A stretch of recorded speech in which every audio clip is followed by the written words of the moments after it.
Okay, so I want you guys to look at the reactants and products of photosynthesis, and then the reactants and products of cellular respiration.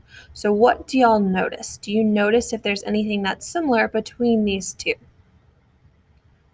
So what you should see are, oops, why is it not inserting my shape? There we go. Our products for photosynthesis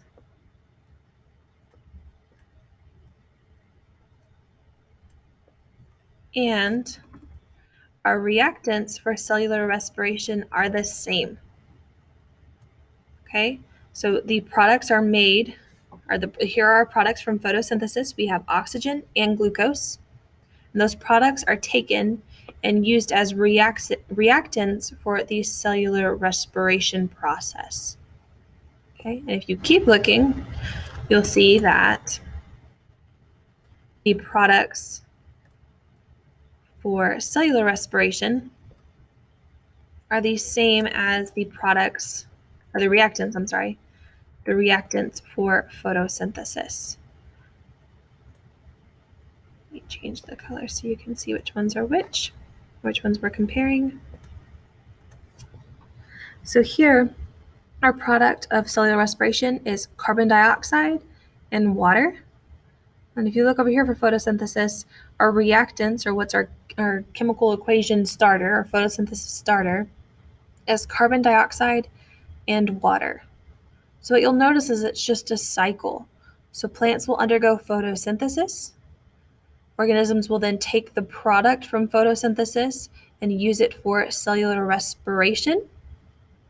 Then plants will take the products from cellular respiration and are able to use those as reactants for photosynthesis. So it's just a cycle. It just loops back around. These atoms or this matter is just recycled through this process.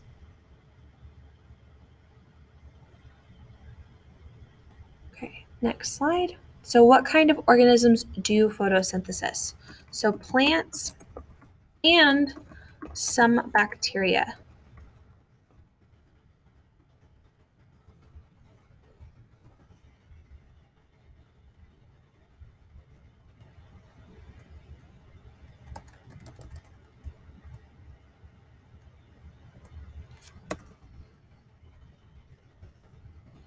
And then what organelle carries out photosynthesis? That would be chloroplast. If you look right here, this picture here is an image of chloroplasts, and this here is also an image of chloroplasts. Okay, so remember, photosynthesis occurs in the chloroplast, and chloroplast is an organelle. So remember, organelle just means the organs of the cell. Okay? So, what kind of organisms do cellular respiration? This would be all living organisms. So they have to undergo cellular respiration. This is the only way that they can break down that energy or that glucose storage or the energy storage, the glucose, into a more usable form. So like I said, remember, glucose is like your pantry. The energy's in there, but you can't just have it and get energy from it. You have to go in there, you have to go break it down, and you have to get that energy out of there. You have to go open your bag of chips or break down your glucose. Okay? And then what organelle does cellular respiration occur in? Would be the mitochondria.